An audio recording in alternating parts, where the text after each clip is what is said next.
भैया हमारी प्रार्थना है, केवल भक्ति मार्ग में आ जाना अच्छी बात है, पर भक्ति के दो पुत्र हैं, ज्ञान और वैराग्य। उनके बिना यदि आप भक्ति मार्ग में जाओगे तो आप कभी ना कभी फिसल सकते हो, कभी ना कभी रुकावट आ सकती है। और ज्ञान और वैराग्य इतने कठिन मार्ग नहीं है, ज्ञान और वैराग्य इतने बड़े कठिन नहीं है जितना आपको लगते हैं। ज्ञान का मतलब बहुत स्पष्ट है, सही और गलत की पहचान को ही ज्ञान कहते हैं। ज्ञान का मतलब बहुत नॉलेज ले लेना नहीं होता, बस सही और गलत क्या है इतना विवेक बुद्धि आ जाना, इसी को ज्ञान कहते हैं। और वैराग्य का मतलब सब छोड़ देना नहीं होता, वैराग्य का मतलब सबसे विरक्त हो जाना नहीं होता, वैराग्य का मतलब सबके बीच रहते हुए भी उसके प्रति आसक्ति ना होना, उसको वैराग्य कहते हैं। हम कथा वक्ता हैं, हम सब जगह जाते हैं, हर प्रकार के लोगों से मिलते हैं, हर प्रकार की वस्तु, हर प्रकार का भोग हमारे सामने आता है, पर उसके प्रति इच्छा ना होना, इसी को वैराग्य कहते हैं। विदेश भी जाते हैं, सब जगह घूमते हैं, जो एक भोगी व्यक्ति, संसारी व्यक्ति कर सकता है वो सब हमारे सामने भी प्रस्तुत होता है, पर सामने प्रस्तुत होते हुए भी उसको ना करना, यही वैराग्य। सूरदास जी की पंक्ति में हर कथा में गाता हूं, तजोरे मन हरि विमुखन को संग, जाके संग कुमति उपजत है, जाके संग कुमति उपजत है, पड़त भजन में भंग, हाँ पड़त भजन में भंग, तजोरे मन हरि विमुखन को संग, तजोरे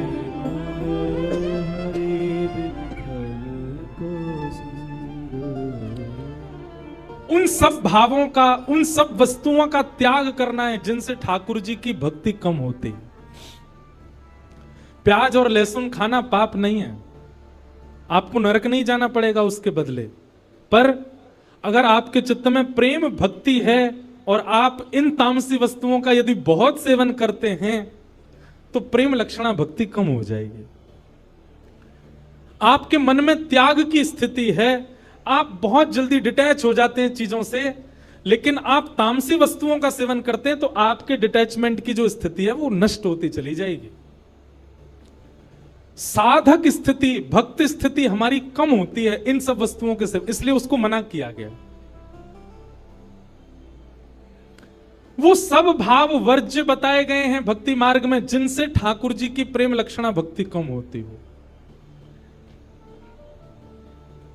इसलिए उन्हीं भावों में हम पैंट पहन के क्यों नहीं करते कथा, हम टी शर्ट पहन के क्यों नहीं आते कथा में, बगलबंदी क्यों पहनते हैं, धोती ही क्यों पहनते हैं, ठाकुर जी की प्रसादी बनाने वाले को भी हम यही क्यों कह रहे हैं कि धोती पहन के बनाओ, हम आप लोगों से भी क्यों निवेदन कर रहे हैं कि कम से कम तिलक लगाओ, कंठी माला गले में धारण करो। ये वैष्णव वेश धारण करने से भी आपका संग सुधरता है, आपका मन सुधरता है, आपकी भावना शुद्ध होती है, तामसिकता से आप बचते हो, इसलिए बहुत जरूरी है ये सब। तो वैराग्य का मतलब सब छोड़ देना नहीं होता, वैराग्य का मतलब सबके बीच रहते हुए भी उसके प्रति आसक्ति ना होना, इसको वैराग्य कहते हैं। ये भक्ति के दो पुत्र हैं, ज्ञान और वैराग्य। जब तक ये चित्त में नहीं आएंगे भक्ति महारानी प्रसन्न नहीं रह सकती, इसलिए इन दोनों को चित्त में धारण करो। नारद जी महाराज ने देखा कि ज्ञान और वैराग्य दोनों वृद्ध हो गए, तो नारद जी महाराज ने प्रयास किया कि ज्ञान और वैराग्य को युवा कैसे किया जाए। संतों से पूछा, लेकिन कोई भी इसका प्रमाणित उत्तर नहीं दे पाए। तब नारद जी महाराज आज सनत कुमारों से पूछते हैं कि भक्ति के पुत्र ज्ञान और वैराग्य युवा कैसे होंगे, कृपा करके मुझे बताओ। बहुत सावधानी से सुनना, भक्ति हम सबके चित्त में है, पर ज्ञान वैराग्य पुत्र नहीं है हमारे पास। भक्ति के पुत्र वो कैसे आएंगे, उसी का उपाय यहां पर सनत कुमार बता रहे हैं।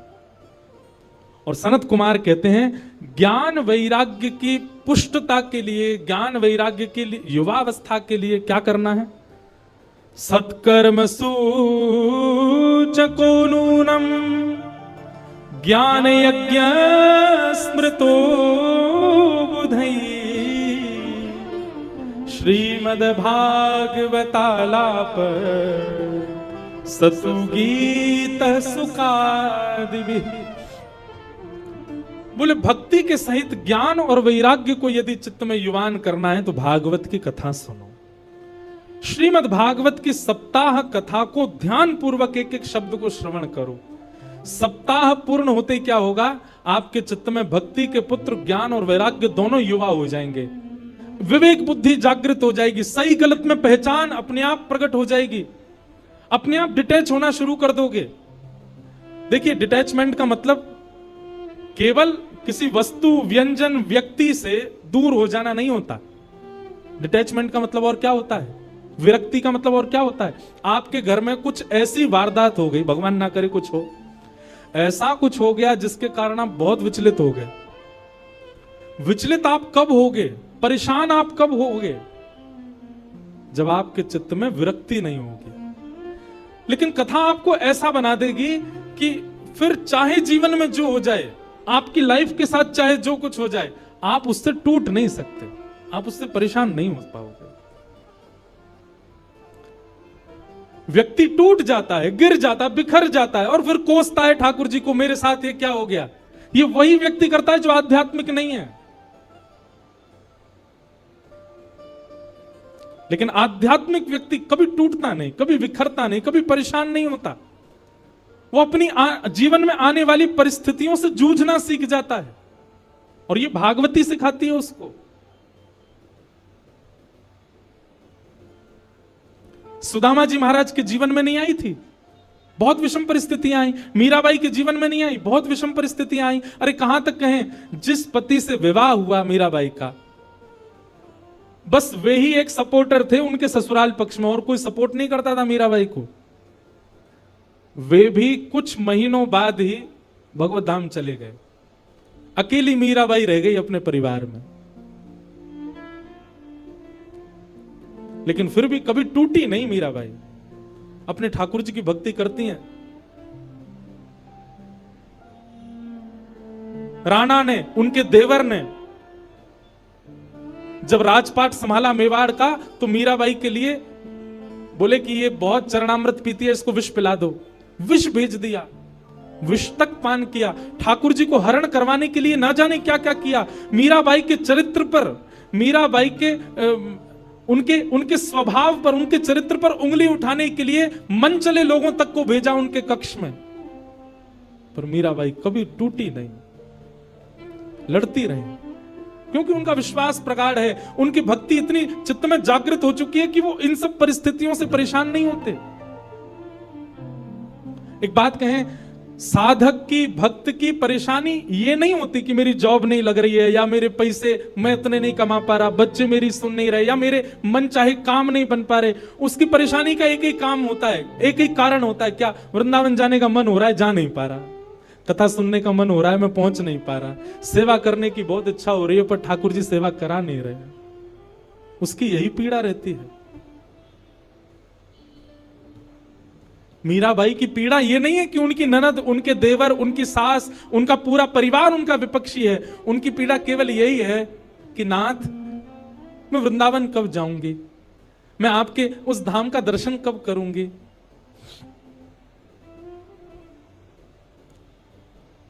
कथा आपको ऐसा बना देती है कि फिर संसारी आने वाली पीड़ाएं आपको अनुभव नहीं होती।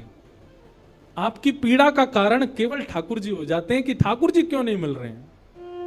पीड़ा केवल यह है।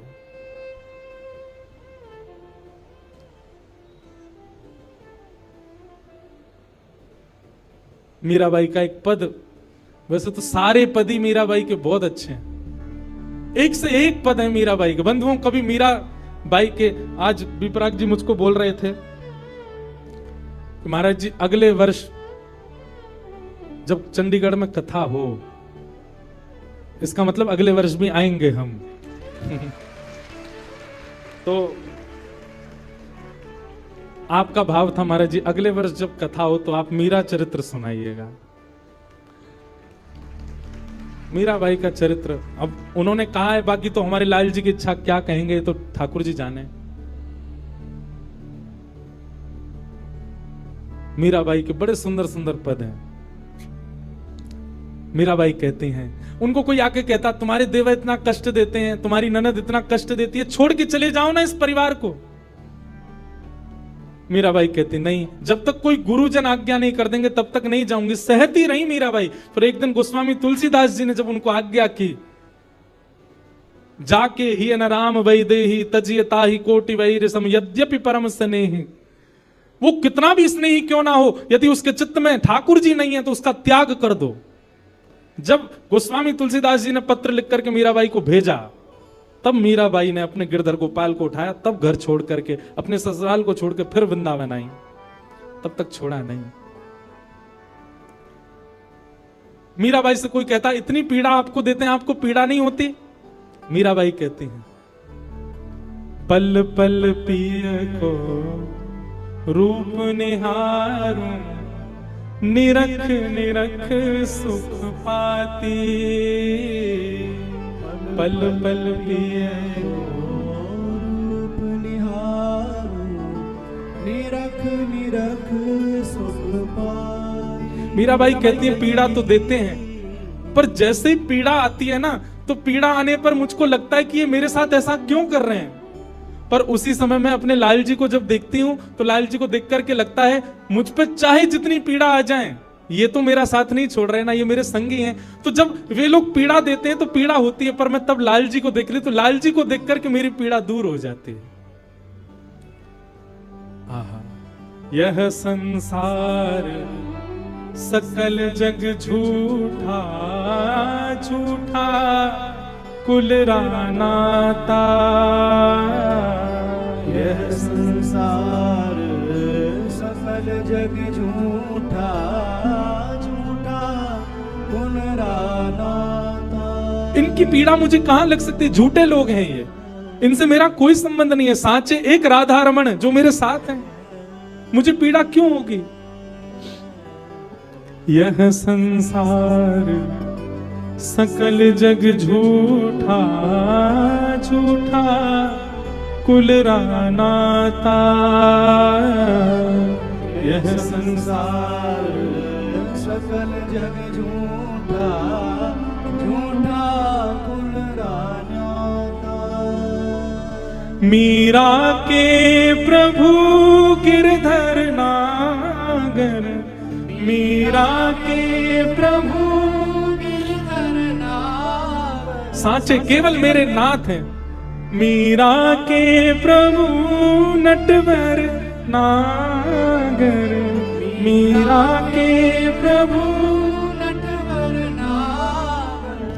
हरि चरणाच चराची गिरधर जन्म मरण रासा। गिरधर जन्म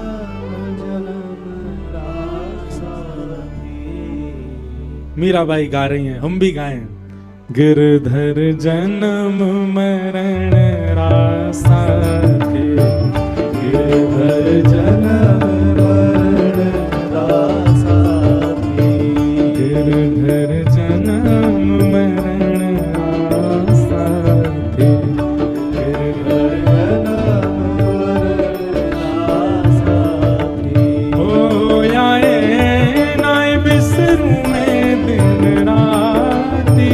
ओ आए नाय बिसरू में दिन राती। ओ आए नाय बिसरू में दिन राती। ओ आए नाय बिसरू में दिन राती। ओ गिरधर जन्म मरण रासा थे। गिरधर जन्म मरण रासा ओ गिरधर जन्म मरण रासा थे। गिरधर जन्म मरण रासा। बोलो गिरधर गोपाल की।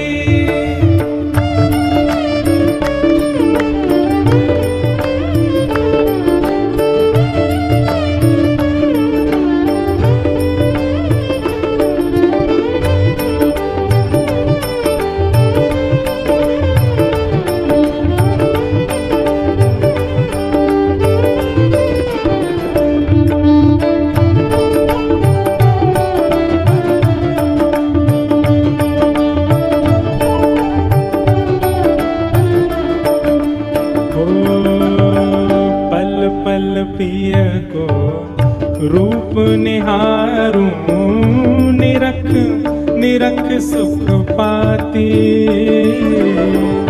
पल पल पिय रूप निहारो, निरख निरख सुख पाती। ओ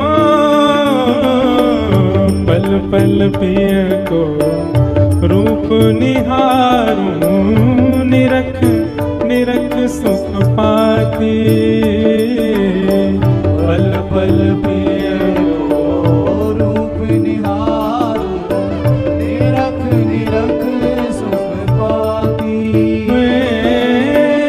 दोय कर जोड़ा अरज करूं छूं, दोय कर जोड़ा करूं छूं, दोय कर जोड़ा अरज करूं छूं, दोय कर जोड़ा करूं छूं। सुन ली जो मारी बाती, गिरधर जन्म मरण रास्ता, गिरधर जन्म मरण रासा, गिरधर जन्म मरण रास्ता, गिरधर जन्म मरण रासा। ओ आए नाय बिसरूं मैं दिन राती,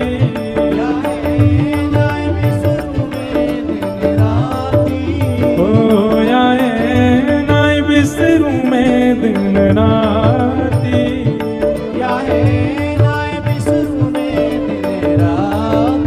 गिरधर जन्म मरण रासा,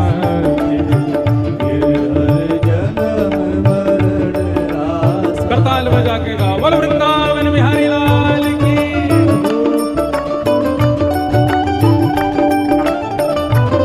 श्री राधा रमण लाल की।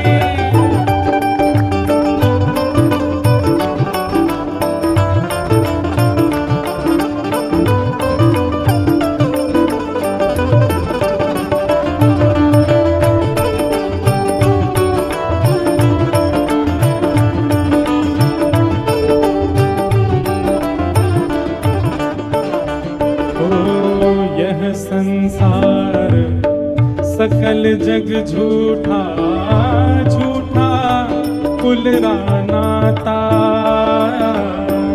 यह संसार सकल जग झूठा, झूठा पुनराजा। ओ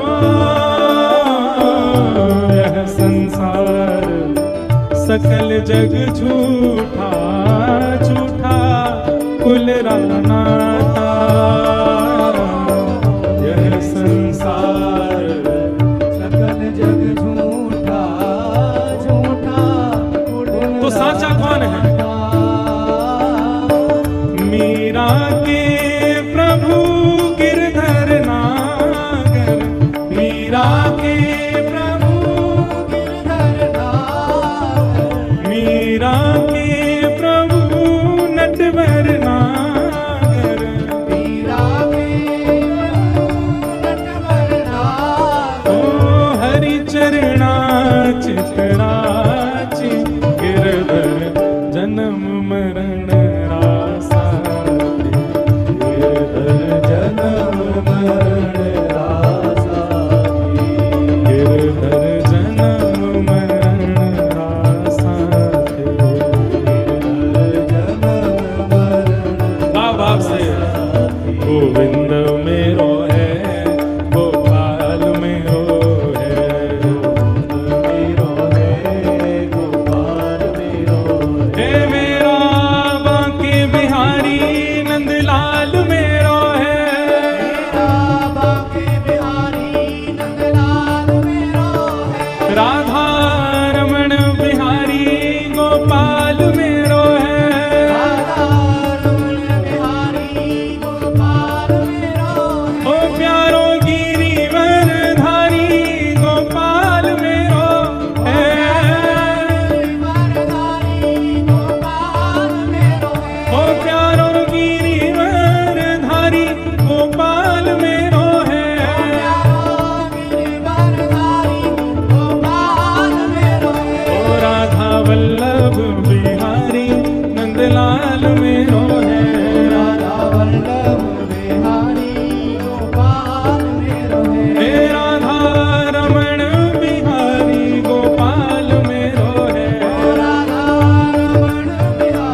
वल्लभ बिहारी गोपाल मेरो है, राधा वल्लभ बिहारी गोपाल मेरो है, ओ राधा रमण बिहारी नंदलाल मेरो है, राधा रमण बिहारी नंदलाल मेरो है, हे गोविंद मेरो है, गोपाल मेरो है, मेरो है गोपाल मेरो प्यारो गोविंद मेरो है, गोपाल मेरो है, गोविंद मेरो है गोपाल मेरो हे है, गोविंद मेरो है, गोपाल मेरो है, हाँ गोविंद मेरो है, गोपाल मेरो है, हे गोविंद मेरो है, गोपाल मेरो है, गोविंद मेरो है, गोपाल मेरो है, हे गोविंद मेरो है, गोपाल मेरो है, हाँ गोविंद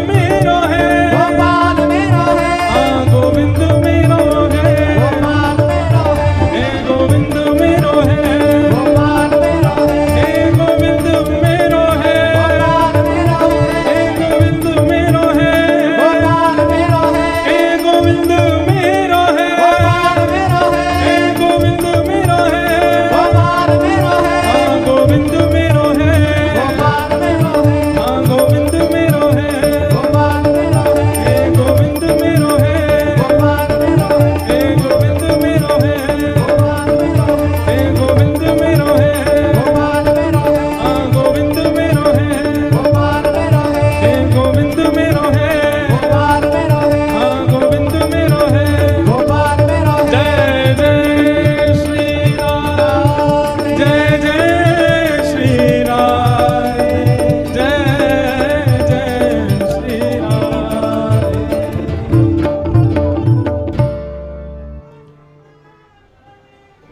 जय हो। विराज जाओ भाई, विराज जाओ। वाह, विराज जाओ लालाओं, विराज जाओ। ऐसी भक्ति एक में जगती भाई दिखी पहले दिना, अंतिम दिन तक ये हाल है जाए महाराज सबरे यूं ही बोलते रहो। चंडीगढ़ की गली गली में एक ही नारा, क्या बोले, वृंदावन बिहारी लाल की। वाह। तो यह संसार सकल जग झूठा, झूठा कुल नाता, यह संसार सकल जग झूठा झूठा कुल रान्याता, मीरा के प्रभु गिरधर नागर, मीरा के प्रभु गिरधर नागर, हरि चरणा चितराचि गिरधर, जन्म मरण रासाथी गिरधर। जन्म मरण रासा। तो मीराबाई, मीराबाई की सब विपरीत परिस्थिति थी, पर मीराबाई ने किसी का त्याग नहीं किया। जब किसी संत की आज्ञा हो गई तो सब छोड़ दिया।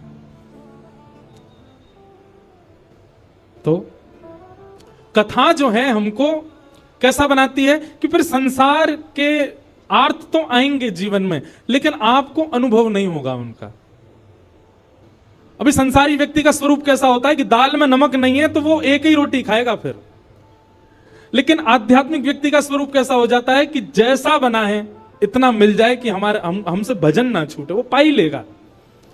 आध्यात्मिक व्यक्ति व्यवस्थाएं नहीं देखता। फिर आध्यात्मिक व्यक्ति को यह लगता है कि चाहे जैसा हो ठीक है, सब में हम राम राम तो बच पाएंगे, हम ठाकुर जी को स्मरण तो कर पाएंगे, जैसी है ठीक है, हमको स्वीकार है। वर्सेटाइल बनाती है कथा आपको।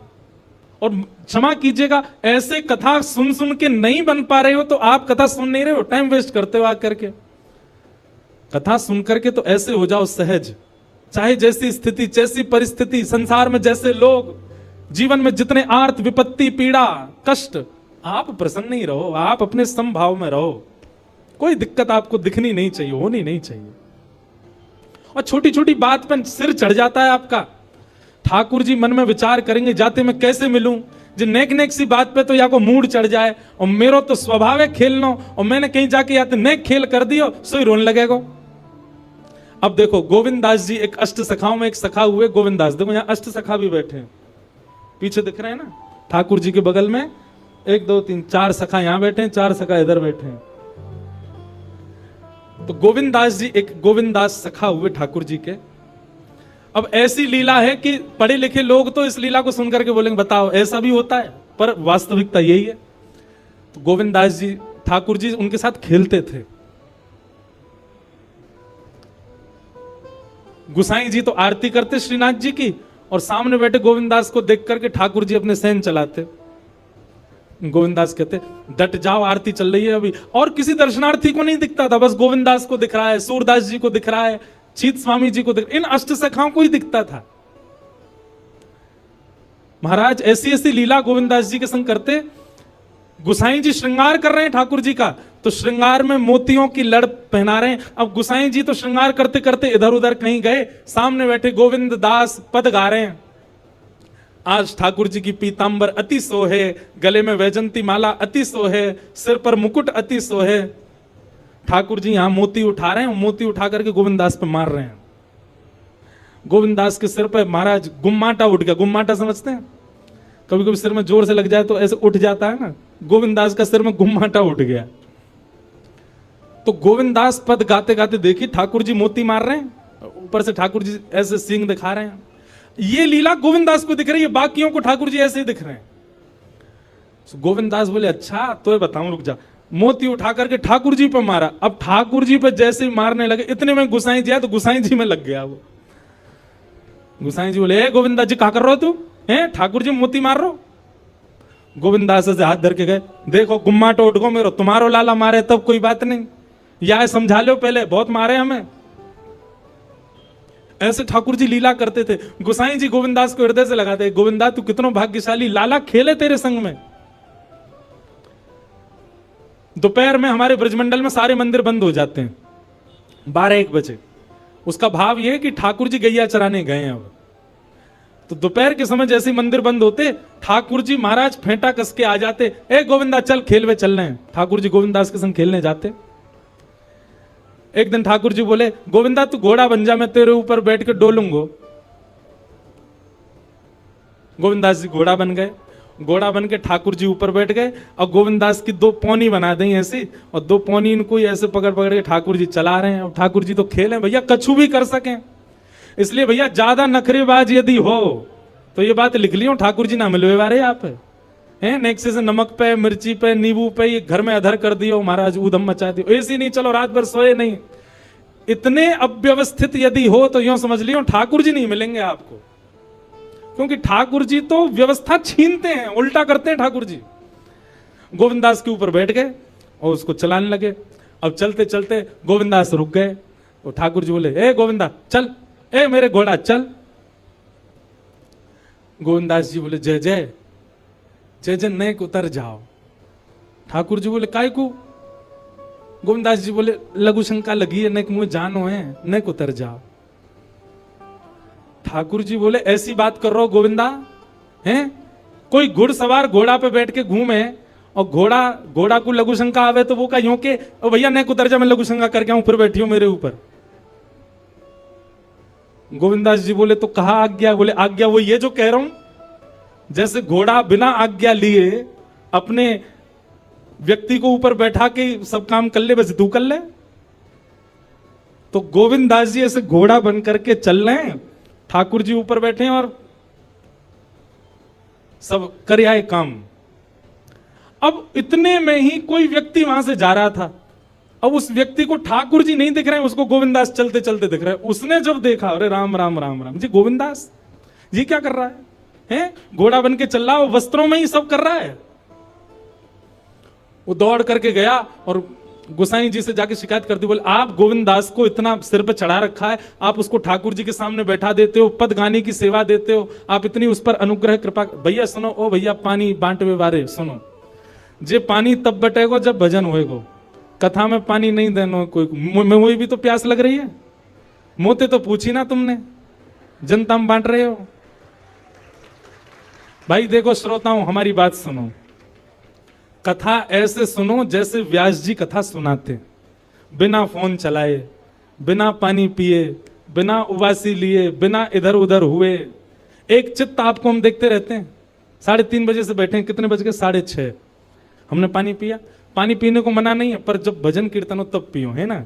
अब जिन जिन पर मिल गए वो डुकुस लो, पी लो, और जिनको नहीं मिला वो पद का प्रतीक्षा करो, पद आवे तभी पानी बांटनो है। ठीक है भैया, पानी वारे भैया सबरे बैठ जाओ। बोलो वृंदावन बिहारी लाल की। मैंने कि हम लीला सुना रहे हैं, जिस सबरे इधर उधर क्या कर रहे हैं बताओ। तो महाराज किसी व्यक्ति ने गोविंदास जी को ऐसे देख लिया, ओहो जो तो ऐसे ही डोल रहा है और चलते फिरते ही कर रहा है। गुसाई जी से जाकर के शिकायत कर दी, और गुसाई जी से कही, बोले गुसाई जी आपने गोविंदास को बहुत सिर पे चढ़ा लिया आज। अरे भाई, खड़े होके लघु शंका करना भी मना है शास्त्रों में, वो तो ऐसे बैठ करके चलते चलते कर रहा था, और वस्त्रों में ही कर रहा था, इतना अपवित्र, और आप उसको मंदिर की सेवा देते हो। गुसाई जी को सुन करके अच्छा नहीं लगा। शाम को स्नान आदि करके दूसरे वस्त्र पहन करके गोविंदास आए। आकर के आपने गुसाई जी को प्रणाम किया तो गुसाई जी ने मुंह फेर लिया। तो गोविंदास बोले, जय जय, आप नाराज हो हमसे? गुसाई जी बोले, आप आचार विचार सब भूल चुके हैं अपना। आप इस प्रकार से आज कुछ कर रहे थे, मुझे लोगों ने बताया आकर के। गोविंदास जी बोले, आपकी बात है जाए तो मैं बोलूं? बोला बोलो। बोले, मोते मत कहो, अपने लाला को समझाओ। जय हट करके बैठे, जय जिद करे, कहा करूं, कहां तक समझाऊं जाकू मैं। आज मुंह को घोड़ा बना लियो, और घोड़ा बना के मेरे 2 पौनी बना के ऐसे ऐसे चला रहे मोए। तब मैंने इनसे कहीं जय जय को उतर जाओ, मैंने एक लघु शंका कर आऊं, स्नान कर आऊं, फिर बैठ जाइयो। तो मोते बोले, घोड़ा कभी आज्ञा ले, तू तो मेरा घोड़ा है, ऐसी कर ले। इनकी आज्ञा सो मैंने कियो, मैंने अपनी इच्छा सो नहीं किया। नहीं, मैं क्यों करूंगा ऐसा। गोविंदास जी की बात सुनकर के गुसाई विठलनाथ जी इतने भावुक हो गए, इतने भावुक हो गए।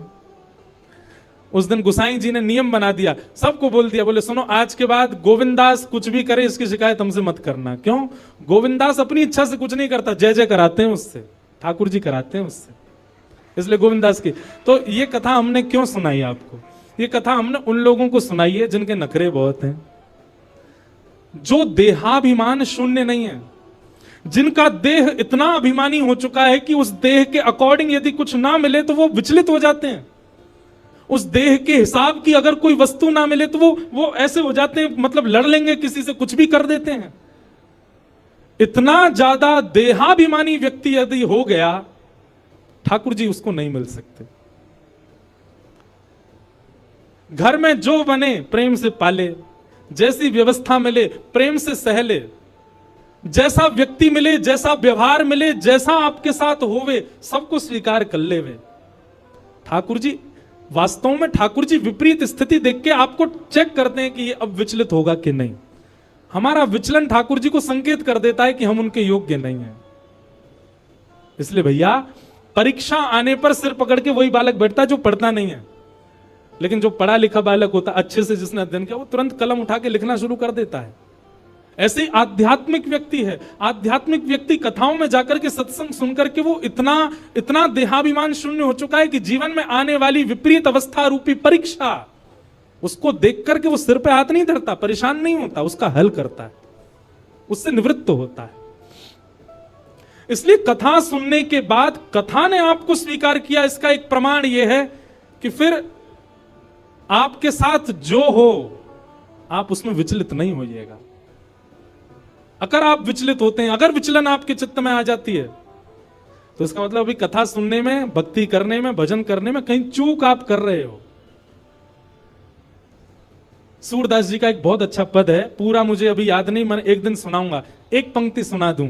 सूरदास जी कहते हैं, जैसे राखो तैसे रहूं, जैसे राखो तैसे रहूं, जानत हो सुख दुख सब जन के। आप सब जानते हो ठाकुर जी, मैं अपने आप क्यों बताऊं आपको कि मुझे क्या दीजिए क्या मत दीजिए। जानत हो सुख दुख सब जन के, मुख से कछु न कहो, जैसे राखो तैसे रहूं। लिख लीजिएगा, भक्ति आपको स्वीकार करना सिखाती है। परिस्थिति, व्यक्ति, वातावरण सबको स्वीकार करना सिखा देती है। आप हर स्थिति में रमने लग जाते हो, फिर आप विचलित नहीं होते। और कहीं विचलन होती है तो आपकी भक्ति में कहीं चूक है। इसलिए भैया ठाकुर जी के लायक बनो, और ठाकुर जी के लायक बनने के काजे हर प्रकार की स्थिति को सही है, सह लीजिए। तो ज्ञान और वैराग्य भक्ति भागवत से प्राप्त होंगे, और भागवत आपको ऐसे मॉडिफाई कर देगी कि फिर आपको फिर संसार की किसी स्थिति, परिस्थिति, व्यवस्था, अव्यवस्था से कोई फर्क नहीं पड़ेगा। आप सम हो जाओगे, हर स्थिति में प्रसन्न रहने लग जाओगे। कथा ऐसा निर्माण करेगी। तो नारद जी महाराज को कहा सनत कुमारों ने कि तुम भागवत की कथा कराओ, भागवत की कथा से ज्ञान और वैराग्य युवा हो जाएंगे। तब नारद जी ने पूछा, भागवत की कथा कैसे करानी चाहिए, कहां करानी चाहिए, किससे करानी चाहिए। तब यहां पर सनत कुमारों ने एक एक बात बताई। बोले सबसे पहले सुंदर बैठने की व्यवस्था करो, जितने ज्यादा से ज्यादा वैष्णव कथा में आ सकें उतना ज्यादा से ज्यादा प्रचार प्रसार करो। कथा कराना कैसे चाहिए सुनो, सब नियम बताएं भागवत जी में। दूसरा, एक शुद्धि व्यास को ढूंढो। व्यास कैसा होना चाहिए? बोले विप्र होना चाहिए। सबसे पहली बात, ब्राह्मण होना चाहिए। देखिए एक बात हम आपसे निवेदन करें, इस मंच से हम बोल सकते हैं, हम कोई जातिवाद पर नहीं बोल रहे, हम तो और बोलते हैं कथा में कि जात पात पूछे नहीं को, हरि को भजे सो हरि को हो। पर कथा कहने के लिए, कथा सुनाने के लिए वक्ता जो हो वो कम से कम विप्र हो। क्यों? क्योंकि आप यदि विप्र से कथा नहीं सुनेंगे तो कथा बहुत कुछ करती है। आपके पितरों को मुक्त करती है, आपके पितरों को निवृत्त करती है, आपके संचित पापों को नष्ट करती है। वो एक विप्र के द्वारा ही हो पाएगा, जो जनेऊ पहनता हो, जो त्रिकाल संध्या करता हो, जो शिखा धारण करता हो, जिसके अंदर विप्र के लक्षण हैं, जो वेद अध्ययन करता हो, उसी से ही आप कथा सुन सकते हैं। सबसे पहला विप्र होना चाहिए। दूसरा, व्याख्यान में कुशल होना चाहिए वक्ता। एक विषय का व्याख्यान करना जानता हो, उदाहरण देख करके आपको समझाना जानता हो। तीसरा, धीर बुद्धि वाला होना चाहिए। कैसा भी प्रश्न कर लो सबके उत्तर देना जानता हो, ऐसा वक्ता हो। वक्ता ऐसा ढूंढिए। फिर तीसरी बात क्या बताई? बोले जितने श्रोता आए सबके लिए कुछ प्रसाद की व्यवस्था, भले ही फल बटे, भले ही मिष्ठान बटे, भले ही नमकीन बटे, कुछ भी थोड़ा बहुत सबको मिलना चाहिए। सबके प्रसाद की व्यवस्था होनी चाहिए। और कथा में जितना ज्यादा से ज्यादा हो सके भगवत चरित्र, भक्त चरित्र, वैष्णव चरित्रों का प्रसंग होना चाहिए। अब आदि आदि गुण और बताएं कि गंगा के समीप में कथा होनी चाहिए यदि श्रेष्ठ कथा हो। नहीं हो सके तो जहां आप रहते हैं वहां सुंदर स्थान ढूंढ, पर विशिष्ट कथा का नियम गंगा के तट पर, यमुना के तट पर, किसी भी सुंदर नदी के तट पर कथा का क्रम होना चाहिए। अब ये उस काल की बात है क्योंकि तब पंडाल नहीं होते थे। तब क्या होता था, गंगा के तट पर घने वृक्ष होते थे, तो वृक्षों के नीचे ही श्रोता बैठते थे, इसलिए गंगा तट को प्रधानता दी। आदि आदि ऐसे सब नियम बताए। फिर कथा सुनने वालों के नियम बताए। कथा सुनने वालों का नियम क्या है? सबसे पहला, वक्ता से पहले आकर के स्थान ग्रहण करें। दूसरा, आपस में चर्चा ना करें। तीसरा, एक आसन में बैठ करके ज्यादा देर हो सके तो कथा श्रवण करें। कभी यूं कभी यूं। और एक आसन बताएं, उसको कहते हैं दरिद्रासन। कौन सा आसन? उसमें बैठने से व्यक्ति दरिद्र हो जाता है। ये इसको कहते हैं दरिद्रासन। मैं बैठ ही नहीं सकता ऐसे, ये हम आपके लिए बता रहे हैं, इस आसन में बैठना नहीं, इसके बढ़िया तो ऐसे बैठ लो, पर ये दोनों ऐसे हाथ करके बैठना, ये दरिद्र आसन है, इससे दरिद्रता चित्त में आती है, इसलिए ऐसे नहीं बैठना। एक आसन में बैठो, सुख आसन में बैठो। जिस आसन में हम बैठे इसको कहते हैं सुख आसन। अब भाई पांव ही खराब है गए हैं, घुटने में दर्द है तो फिर कुछ रोगियों के लिए कोई बात नहीं, पर एक आसन में बैठ करके कथा सुनो। सोफा वाले कहेंगे हम बैठे तो हैं सोफा पे एक ही आसन में। देखो आसन कैसा होना चाहिए जिसमें आपका देह कंफर्ट में ना रहे। सोफा वाले आई एम सॉरी, कुर्सी सोफा वालों से आई एम सॉरी, महाराज जी भी सोफा पर ही बैठे, क्षमा। पर कथा कैसे सुननी चाहिए? कंफर्टेबली बैठ करके नहीं। आप जब तक इनकंफर्ट नहीं होगे तब तक वो तप ही नहीं माना जाएगा। और सत्य बताएं तो कथा में मन ही तब लगेगा जब आप एक आसन में एक स्थिति में बैठोगे। तो आसन शुद्ध होना चाहिए, वक्ता से पूर्व आ जाना चाहिए। वक्ता जब कहे कीर्तन करो तो सबको कीर्तन करना चाहिए, वक्ता जब बोले तब सबको शांत रहना चाहिए। दूसरी बात, तत्श्रृण्वन प्रपठन विचारण परो भक्त्या विमुच्चेन्नर। कथा जो सुने उसको याद कर लेवे, घर जाकर के उसका मनन चिंतन करे। और तीसरा, मनन चिंतन करके तुरंत अपनी लाइफ में इंप्लीमेंट करे। आपने कथा सुनकर के केवल सुन लिया लेकिन उसको उतारा नहीं जीवन में, तो आपका श्रोता धर्म पूर्ण नहीं होगा। इस प्रकार से श्रोता को कथा सुननी चाहिए। आदि आदि सब भाव बताए गए, कथा कैसी सुननी चाहिए, कैसे सुनानी चाहिए, सब बातों को बताते हुए यहां पर फिर सनत कुमार कहते हैं, तावत् पापानि देहिस्मिन् निवसन्ति तपोधनाः यावन्न श्रूयते सम्यक श्रीमद्भागवतम नरैः। बोले भैया आज कौन सा डे है? आज मंडे है, सोमवार है। हमारी कथा विश्राम कब होगी? रविवार को, संडे को। हम सबके जीवन में 7 ही दिन होते हैं, बहुत सावधानी से सुनिएगा सब लोग। आप सोमवार की कथा जब सुनते हैं, ये बात मैं नहीं कह रहा हूं, भागवत जी में लिखा है, आज सोमवार के दिन आप कथा सुन रहे हो तो आज के दिन की कथा सुनने से आपको फल क्या मिला कि आपके पूर्व के जीवन में जितने सोमवार जन्म से लेकर अब तक निकल चुके हैं और उनमें हमसे जो भी पाप हुआ है वो आज की कथा सुनने से नष्ट हो जाएगा। कल की कथा आप सुनोगे, कल क्या है? मंगलवार। मंगलवार की कथा सुनो, जितने मंगलवार आ चुके जीवन में सबके पाप नष्ट हो जाएंगे। इस प्रकार करते करते जब रविवार की कथा आप सुनोगे विश्राम दिवस की, और कथा सुनते ही जैसे ही कथा विश्राम होगी आप क्या हो जाओगे? पूर्ण पवित्र। आपका अकाउंट क्या हो जाएगा? 0, सब खत्म। अब अगले सोमवार से आपका नया जीवन शुरू है। आपके पूर्व के सारे पाप शून्य हो चुके हैं। लेकिन अब एक बात और सुनो, यह भी कब होता है? ऐसे तो कोई भी आके बैठ जाए कथा में, दिन भर चोर चोरी करे, शाम को कथा में आके सुन ले कथा। चलो आज का खाता तो खत्म हो गया, पुलिस पकड़ के ले, बोल मुझे पकड़ नहीं सकते, अब व्यास जी ने मना किया, मेरे सारे पाप नष्ट हो गए, आज कथा सुनी आया मैं। सुबह चोरी करी थी पर कथा सुन ली, फिर मैंने सब शून्य हो गया। ऐसा नहीं, आप कथा में संकल्पित होकर के बैठिए। भागवत जी से निवेदन कीजिए, हे भागवत जी हम 7 दिन के लिए आपकी शरण में आए हैं। हे शब्द रूपी श्री कृष्ण, हम 7 दिन के लिए आपकी शरण में आए हैं। आप कृपा करके इन 7 दिनों में हमसे पूर्व में जो भी अपराध बन गया है उन सबको आप समाप्त कर दीजिए। हम आपको वचन देते हैं संकल्प लेकर के कि हम जीवन में दोबारा ये गलती नहीं दोहराएंगे, तब आप पाप निवृत्त होगे।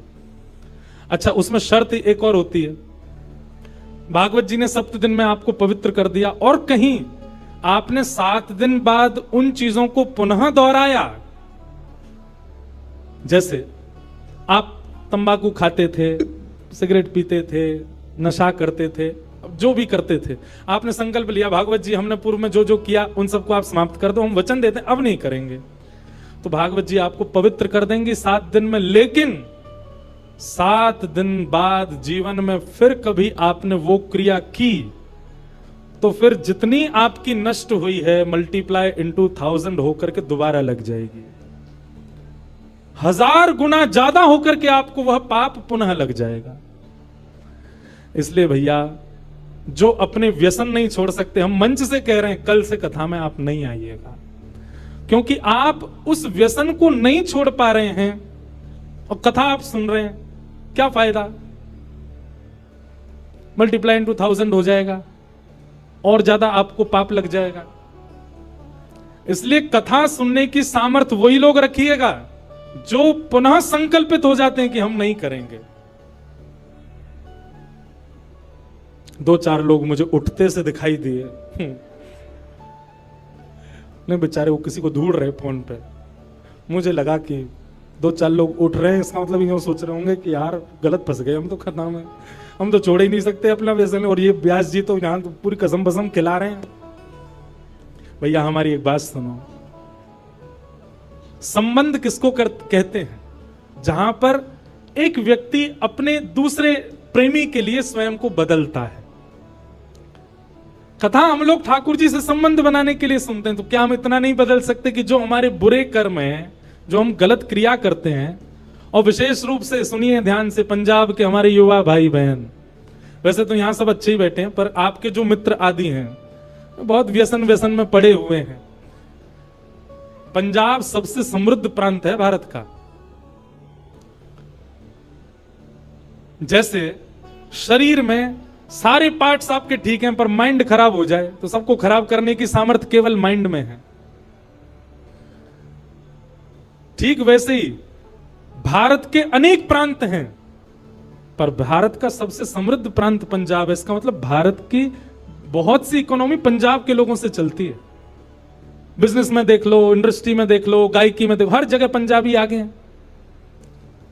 यहां के लोग ही अपना खान पान और व्यसन नहीं छोड़ेंगे तो पूरे भारत पर उसका इंपैक्ट पड़ेगा।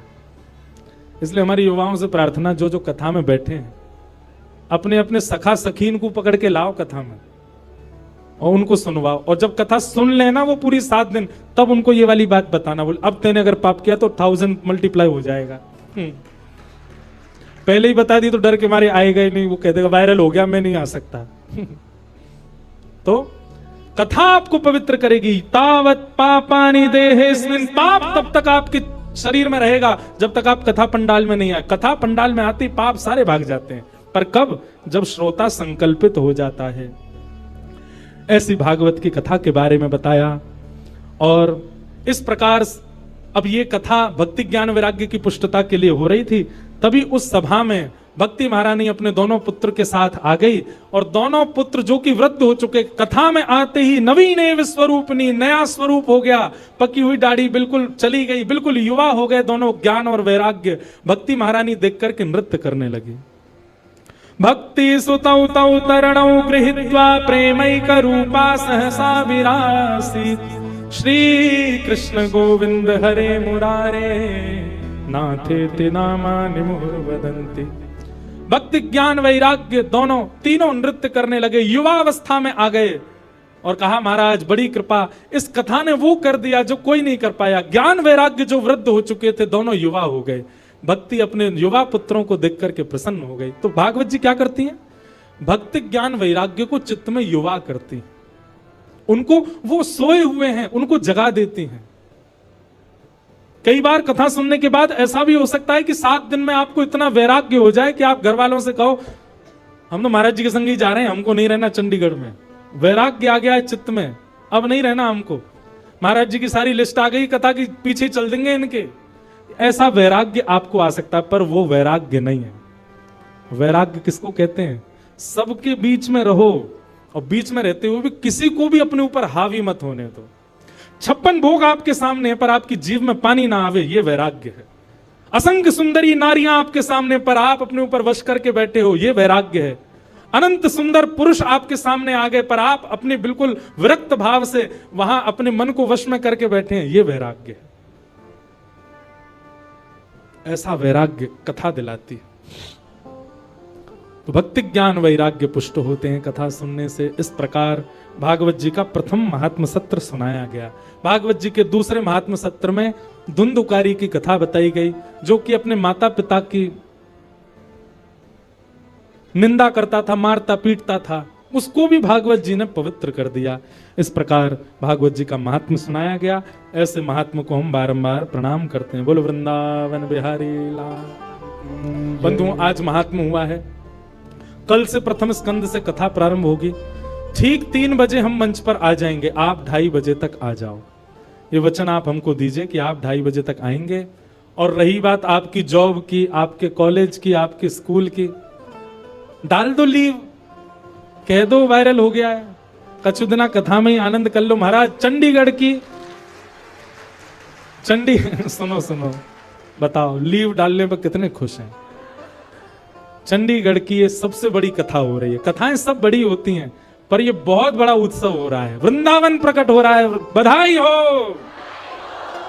तो आज भी वृंदावन के थोड़े भाव आए, कल से नेक और ज्यादा आएंगे। कल से गोविंद देव जी का प्राकट्य, मदन मोहन जी का प्राकट्य हम श्रवण करेंगे। फिर उसके बाद नित्य वृंदावन की रस चर्चा और बढ़ेगी। संत जनों का आगमन यहाँ रहेगा। भारत के लगभग सारे वरिष्ठ कथावाचक और संत जन यहाँ पधार रहे, पर सब आएंगे 3 बजे। इसलिए आप लोग समय से पहले आ जाओ। आज पहले दिन में ही आप सब लोग पूरी संख्या में आ गए हैं। कल से हमारा नाम होगा पंडाल फाड़ व्यास। पंडाल फट जाएगा, जगह ही नहीं बची। लेकिन भैया ये पंडाल फाड़ व्यास नहीं, पंडाल फाड़ श्रोता हैं। आप सब श्रोताओं के हृदय का भाव है। आइए बड़े प्रेम और भाव से श्री वृंदावन को प्रणाम कीजिए। श्यामा हृदय कमल सो प्रगट्यो, श्री राधा हृदय कमल सो प्रगट्यो, और श्याम हृदय कुभार वृंदावन प्यारो वृंदावन, हे श्री वृंदावन मेरो वृंदावन,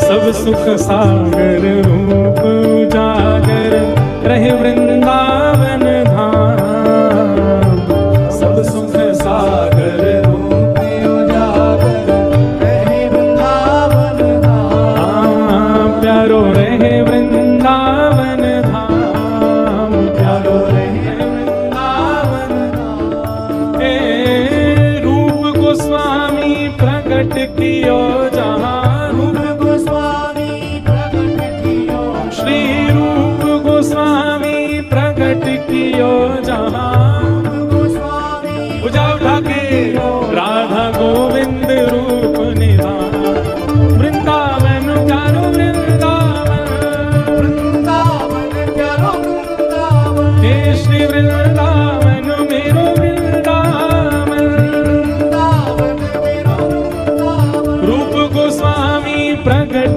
कियो जहाँ, रूप गोस्वामी प्रकट कियो, राधा गोविंद रूप निधान, वृंदावन मेरो वृंदावन, वृंदावन मेरो वृंदावन। अच्छा सुनो, कुछ दिन पहले हम जलंधर आए थे, तो हमने वहां एक नियम बनाया था कि भाई इस कीर्तन के विश्राम में या कीर्तन के मध्य में भी जब दुगुन ताल आएगी और जो सबसे ऊंचा उछल के गाएगा उसको हम व्यास मंच से माला पहनाएंगे। भुजा उठाओ, रूप गोस्वामी प्रकट कियो जहाँ, रूप गोस्वामी प्रकट कियो, राधा गोविंद रूप निधान, वृंदावन प्यारो वृंदावन, वृंदावन प्यारो वृंदावन, हे श्री वृंदावन मेरो वृंदावन, वृंदावन मेरो वृंदावन। बढ़िया है, आपकी कैलोरीज बर्न होंगे, पतरे रह जाओगे नेक नेक, लेकिन हम माला उसी को पहनाएंगे जो लास्ट में ऊंचा उछलेगा। इसलिए अभी उछलो मत, बस करताल बजा के गाओ। बोलो राधा गोविंद देव लाल की। वृंदावन के प्रथम ठाकुर को नाम है श्री गोविंद देव, वृंदावन के दूसरे ठाकुर श्री मदन मोहन जी।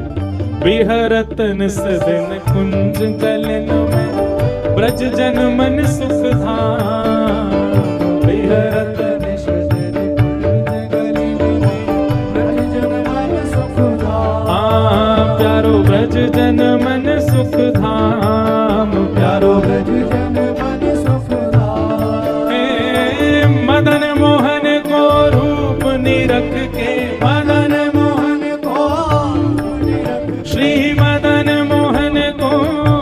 निरख के मदन मोहन को जय हो सनातन बल बल जाए वृंदावन प्यारो वृंदावन वृंदावन प्यारो वृंदावन हे श्री वृंदावन मेरो वृंदावन वृंदावन मेरो वृंदावन मदन मोहन को रूप निरख के मदन मोहन को रूप निरख हे सनातन बल बल जाए वृंदावन मेरो वृंदावन वृंदावन मेरो वृंदावन हे श्री वृंदावन प्यारो वृंदावन वृंदावन प्यारो बल मदन मोहन लाल की।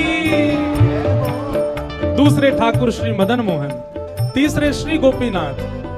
गोपी ग्वाल सब ही और धारे प्यारो गोपीनाथ, गोपी ग्वाल सब ही और धारे प्यारो गोपीनाथ हाँ प्यारो प्यारो गोपीनाथ प्यारो प्यारो गोपीनाथ हे मधु पंडित जिन कंठ लगायो मधु पंडित जिन श्री मधुसूदन जिन कंठ लगायो मधुसूदन और है रही जय जयकार वृंदावन प्यारो वृंदावन वृंदावन प्यारो वृंदावन हे श्री वृंदावन मेरो वृंदावन वृंदावन मेरो वृंदावन मधु पंडित जिन कंठ लगायो मधु पंडित और है रही जय जयकार वृंदावन प्यारो वृंदावन पर वृंदावन बिहारी लाल की वृंदावन मेरो वृंदावन वृंदावन मेरो वृंदावन श्री गोपाल भट्ट जो की हृदय वेदना।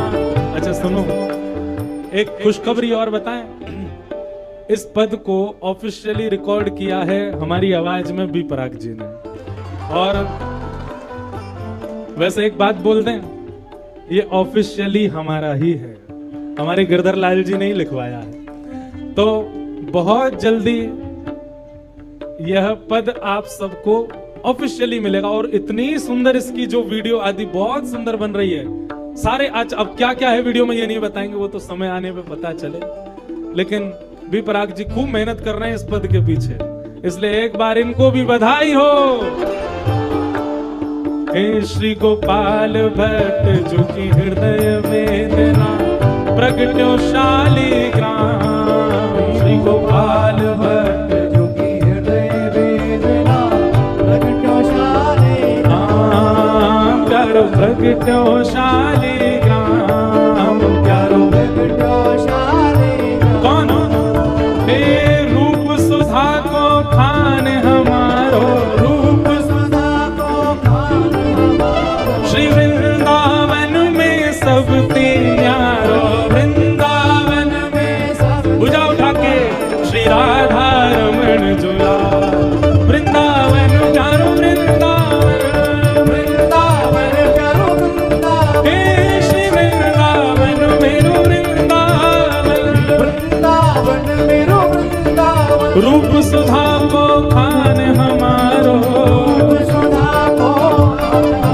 हे वृंदावन में सब न्यारो वृंदावन में श्री राधा रमण दुला वृंदावन प्यारो वृंदावन वृंदावन प्यारो वृंदावन हे श्री वृंदावन मेरो वृंदावन वृंदावन मेरो वृंदावन हे आतुर हित हरिवंश पुकारो श्री राधा राधा नाम आतुर हित हरिवंश पुकारो श्री राधा राधा हे जय राधे राधे राधे श्री राधे राधे राधे वृषभानु दुलारी राधे राधे हरिवंश प्यारी राधे हे हरिदास दुलारी राधे राधे बरसाने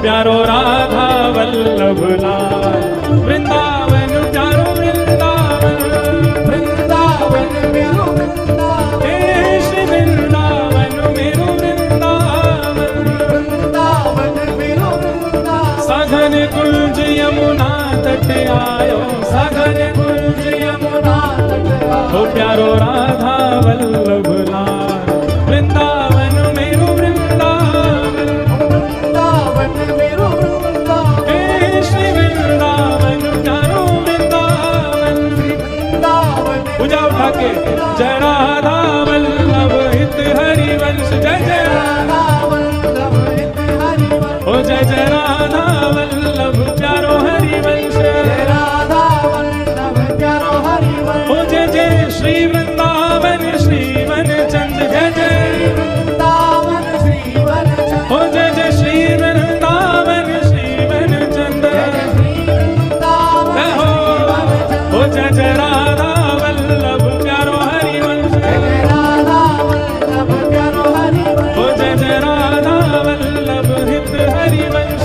राधा वल्लभ हित हरिवंश, जुगल किशोर कुलाड़ लड़ायो, नवल कुंज हिय मान, जुगल किशोर कुलाड़ लड़ायो, नवल कुंज हिय मान, हे कुंज निकुंजन की रज धारे, कुंज निकुंजन नीरज धारे, हे कुंज निकुंजन की रज धारे, कुंज कुंजन नीरज धारे, हरि व्यास युगल यशगा, वृंदावन प्यारो वृंदावन, वृंदावन प्यारो वृंदावन, हे श्री वृंदावन प्यारो वृंदावन, वृंदावन प्यारो वृंदावन, कुंज निकुंजन की रज धारे, कुंज निकुंजन नीरज ओ धारे, हरि व्यास युगल यशगा, वृंदावन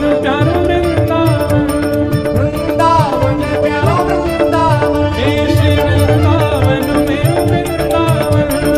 वृंदावन प्यारो वृंदावन, अब जिसने सबको वृंदावन से एक बार में ही जोड़ दिया, ऐसे हमारे श्री बिहारी जी हैं। भैया जो भी वृंदावन गए हो, बिहारी जी को देख के ही सबसे पहले जोड़ो है वृंदावन से। ऐसे वृंदावन को सबसे ज्यादा प्रचार करने वाले हमारे बिहारी जी को प्रणाम करो। कैसे हैं?